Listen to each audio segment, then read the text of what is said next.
Assalamualaikum sahabat wisata religi, kali ini wisata religi akan mengupas tentang rencana Belanda yang ingin membumi hanguskan makam Sunan Gunung Jati. Tingkah penjajah Belanda saat menguasai Kesultanan Cirebon beraneka ragam, kadang menampakkan persahabatan juga di lain waktu menampakkan wujud aslinya, yaitu serakah, licik dan tentunya kejam. Salah satu tingkah penjajah Belanda yang terbilang licik adalah rencana pengeboman pada makam Sunan Gunung Jati. Bagi masyarakat Cirebon, Sunan Gunung Jati adalah sosok yang tiada duanya, sebab beliau merupakan leluhur dan Sultan Cirebon pertama sekaligus juga wali Allah yang mendakwahkan Islam di Pasundan, sehingga kedudukan Sunan Gunung Jati bagi masyarakat Cirebon amat begitu dihormati.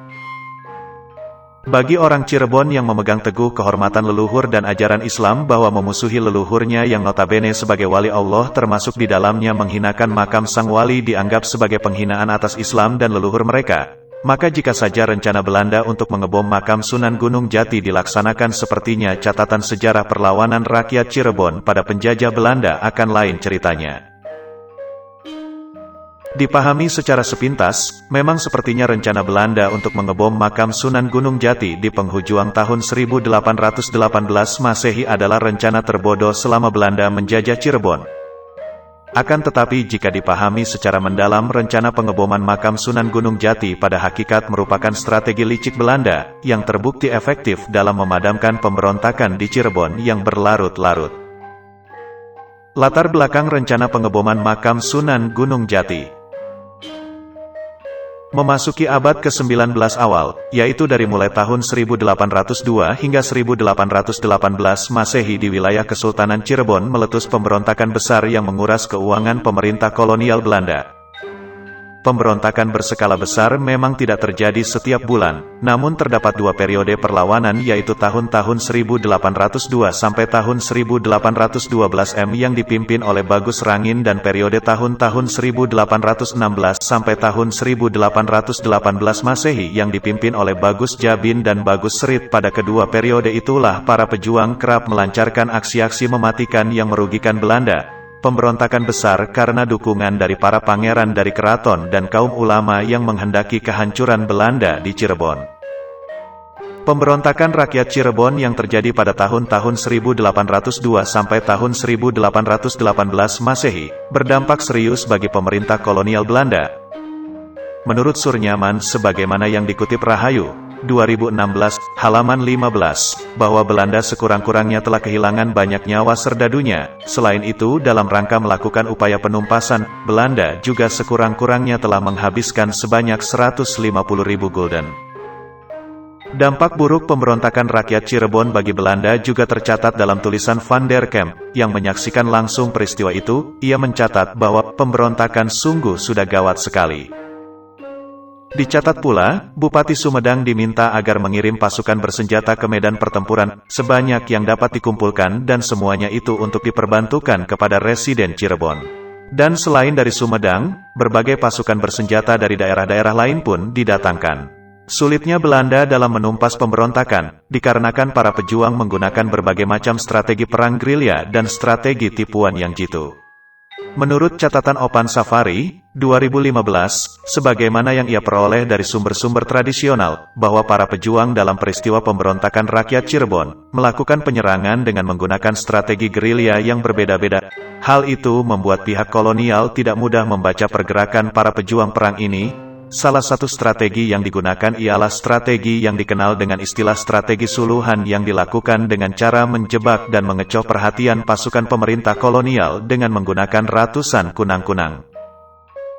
Akibat pemberontakan yang dilancarkan rakyat Cirebon, pada tahun 1806 Masehi, Nicolaus Engelhard, seorang gubernur pantai timur Laut Jawa yang ditugasi untuk mengatasi permasalahan tersebut, mendapati aktivitas di Cirebon terhenti, banyak abdi dalam keraton yang keluar dan bergabung dalam gerakan perlawanan.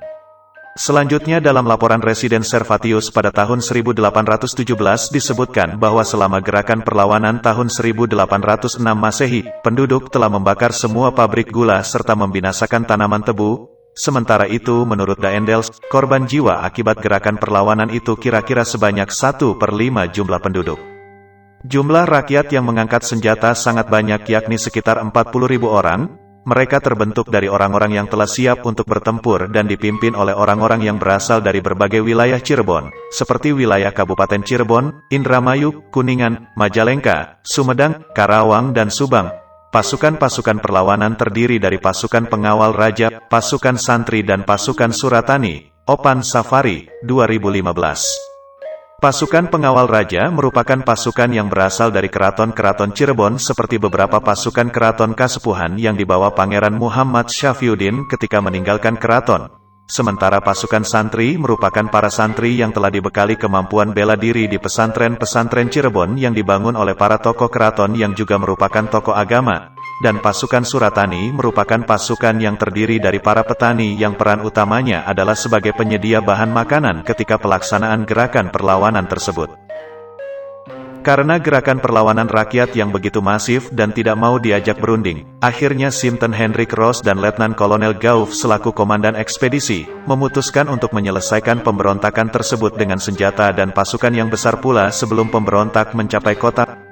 Pasukan Belanda dan pasukan pribumi dikerahkan, para sultan dan bupati yang daerahnya terletak di sekitar daerah pemberontakan diperintahkan untuk mempersiapkan dan mengirim pasukannya untuk menghentikan pemberontakan. Pasukan dari Sumedang dan Cirebon ditugaskan untuk mengepung daerah perlawanan dari arah timur dan selatan dengan membangun markas di Darmawangi dan Tomo serta menjaga daerah sepanjang Sungai Cimanuk. Selain itu, pasukan dari Subang dan Karawang ditugaskan untuk mengepung dari arah barat dan utara. Setelah peristiwa pengepungan itu, para pejuang menghentikan gerakan perlawanan untuk sementara. Selanjutnya Engelhard mencoba untuk mengajak rakyat berunding kembali dengan mengirim beberapa utusan. Melalui para utusan tersebut, para tokoh perlawanan dapat berkomunikasi dengan Engelhard melalui surat. Akhirnya perundingan dilakukan pada tanggal 7 Agustus tahun 1806 Masehi dengan beberapa kesepakatan di antaranya ialah pemerintah Belanda akan memperbaiki keadaan rakyat dan orang Cina tidak akan diperbolehkan lagi tinggal di pedalaman Cirebon, serta para pemimpin pemberontak harus menyerahkan diri sebelum tanggal 17 Agustus tahun 1806 Masehi. Sebelum tanggal yang ditetapkan, banyak pemimpin perlawanan yang menyerahkan diri, namun tidak dengan Bagus Rangin. Dia tidak mau menyerah berjuang untuk rakyat. Bagus Rangin yang selalu terpanggil untuk memperjuangkan rakyat berhasil mengumpulkan dan membina para pasukannya lagi. Perlawanan-perlawanan berupa perang terbuka maupun penyerangan tiba-tiba terus dilancarkan. Pada 16 sampai tanggal 29 Februari tahun 1812 Masehi, pertempuran di Bantar Jati meletus. Dalam pertempuran itu, pasukan Bagus Rangin dipukul mundur dan berhasil meloloskan diri. Mereka terus dikejar oleh pasukan Belanda hingga pada tanggal 27 Juni tahun 1812 Masehi, Bagus Rangin tertangkap di daerah Panongan dan dijatuhi hukuman mati. Setelah tertangkapnya Bagus Rangin, perlawanan berhenti sementara hingga kemudian muncul kembali pada tahun 1816 sampai 1818 Masehi, yang dipimpin oleh Bagus Jabin lalu oleh Bagus Serit. Pada pertengahan kedua Januari tahun 1818 Masehi terjadi pemberontakan yang dilakukan oleh 100 orang di distrik Blandong. Demang Among Pances sebagai kepala distrik Blandong bersama juru tulisnya dibunuh. Perlawanan rakyat itu secara umum dipimpin oleh Bagus Jabin dan melebar pula di daerah Majalengka yang menjadi perbatasan dengan Priangan. Dalam laporannya tanggal 23 sampai tanggal 24 Januari tahun 1818 Masehi, Servatius mengatakan bahwa para pemberontak mendobrak penjara Palimanan dan membebaskan rekan-rekan mereka yang dipenjara serta membakar jembatan-jembatan. Setelah memperoleh laporan pertama tentang munculnya perlawanan itu, Servatius segera mengutus Raden Adipati Nitidiningrat dan Prudan, masing-masing adalah Bupati Bengawan Wetan dan Opsiner Kehutanan Banyaran, untuk pergi ke daerah yang melakukan perlawanan sebagai pendamai. Selain itu, Servatius juga mengutus Bupati Linggarjati ke sana yang dalam surat perintahnya disebutkan bahwa, menurut laporan yang susul-menyusul dan mencemaskan, pemberontakan ini sungguh sudah gawat sekali. Namun demikian, mereka tidak mampu menghadapi para pejuang perlawanan rakyat. Bahkan Bupati Nitidiningrat terbunuh beserta 2 orang mantrinya dalam misi pendamaian itu.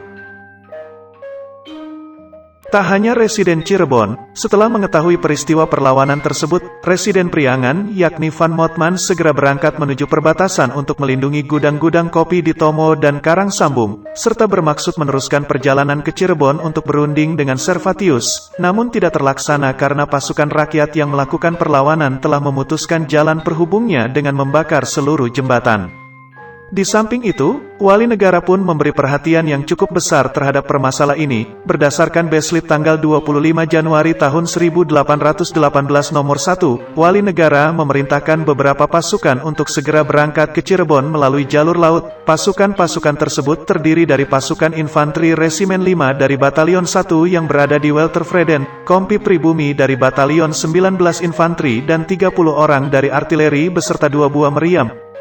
Untuk mengepalai keseluruhan ekspedisi itu, Wali Negara menunjuk Letkol Richemont dari Batalion 1. Selain itu, dikirim pula pasukan dari Bogor melalui jalur darat yang terdiri dari 2 macam kavaleri dan 1 pasukan tombak Bengal untuk pengawalan. Pasukan tersebut berada di bawah pimpinan Halsuher von Harlach yang diperuntukkan membantu Residen Cirebon dan Residen Priangan. Dari Bogor juga diberangkatkan 1 pasukan Huzar, pasukan berkuda, yang beranggotakan 50 orang di bawah pimpinan Letnan Elbek. Pada tanggal 25 Januari tahun 1818 Masehi, juga diperintahkan secara lisan kepada Laksamana Muda Walter Beck agar memberangkatkan kapal meriam nomor 7 ke Cirebon, di bawah komando Letnan Hunter serta membawa pesan kilat untuk Residen Cirebon bahwa pasukan bantuan akan segera datang. Namun semua pasukan tersebut dirasa belum cukup kuat untuk langsung menggempur kaum perlawanan rakyat, sehingga masih menunggu pasukan bantuan dari Semarang dan pasukan-pasukan tersebut ditempatkan di Karangsambung sebelum akhirnya dikirim ke medan tempur. Residen Cirebon dalam suratnya tanggal 30 Januari tahun 1818 memberitahukan bahwa serangan umum pada kaum perlawanan ditetapkan pada tanggal 2 Februari tahun 1818 dan dengan optimis dia berkata, "Kita akan dapat segera mengetahui berhasilnya operasi militer itu." Namun ternyata, serangan umum pada awal bulan Februari yang telah dipersiapkan dengan lengkap itu justru mengalami kekalahan. Pada tanggal 6 Agustus tahun 1818, pasukan perlawanan melakukan penyerangan ke markas besar di Palimanan. Dinding gardu yang sedang dalam proses pembangunan diserbu dan mereka berhasil merebut sebagian dari persenjataan. Pasukan pelopor Belanda yang bersiaga di sana merasa gentar dan mundur ke Kali Tanjung.